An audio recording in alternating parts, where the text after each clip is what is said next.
Hey everybody, today we'll be making this DIY coffee and tea station. Stay tuned.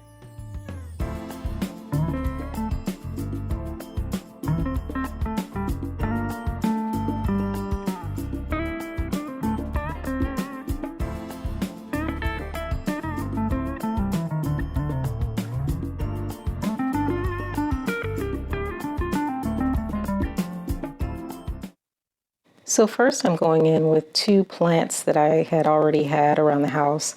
I bought these from Burlington some time ago. I believe each one was about $9 on clearance. And then secondly, I have these, they're actually decanters for dressing that I bought for $1 each at Target. But all you have to do is turn them around and you'll see later on, I'll cover up the dressing sign with some labels. This glass box I had previously, the top had come off, so I'm just turning it upside down. I put some marble paper on the top and then use that as a riser for the other items. These three glass jars, I was so happy. I found them at the Dollar Tree and they are so cute. They kind of sit on their sides and they have tops to go with them, so they were just perfect, the perfect size for this setup.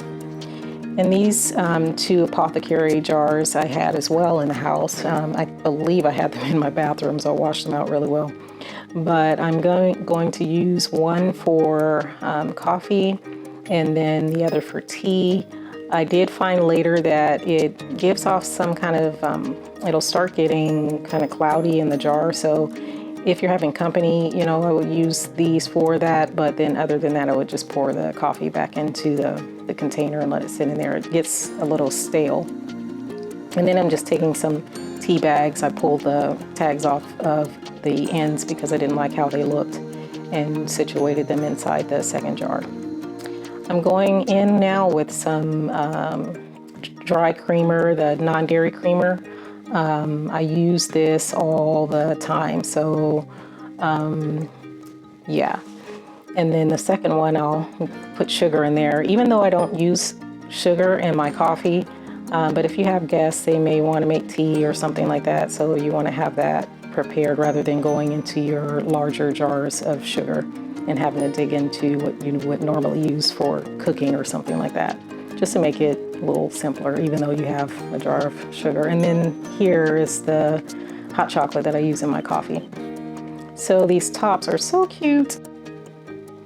I got the labels from Amazon and I'll try to find them and leave the link below. They're excellent. You can actually position them.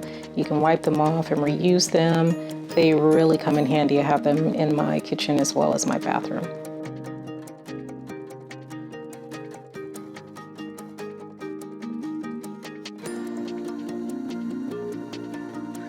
These were kind of expensive, this coffee syrup I found online at Amazon. So if you guys know of a cheaper place to get that, I would like to know, because I think these things were probably like $9 each.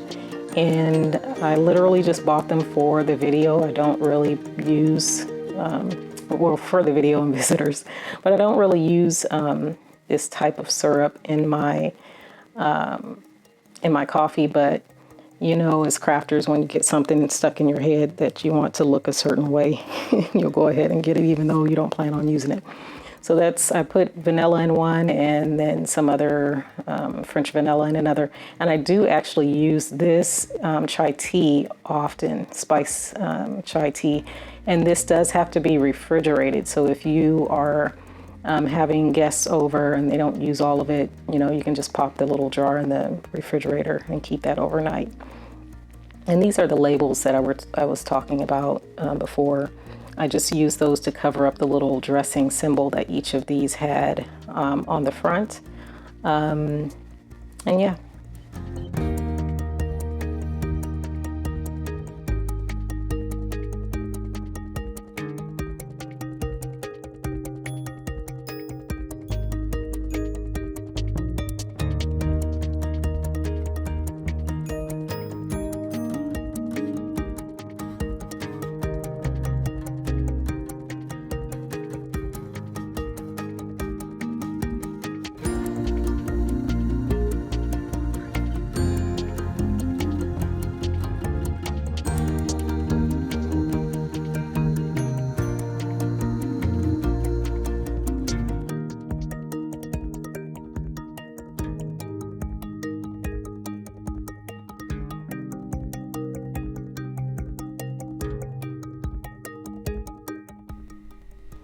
These cups, I believe I got them at Target. I have the square plates to go with them as well, but I believe I got those at Burlington or something like that. So I just pulled two of those over just to decorate the table. And the table I actually got at the thrift store and spray painted it black. So that came out really, really well. I just love my little coffee station. The scoops I had also got from Amazon, so I'll try to link those below as well. I hope you guys really, really like it. I love it. Thanks for watching.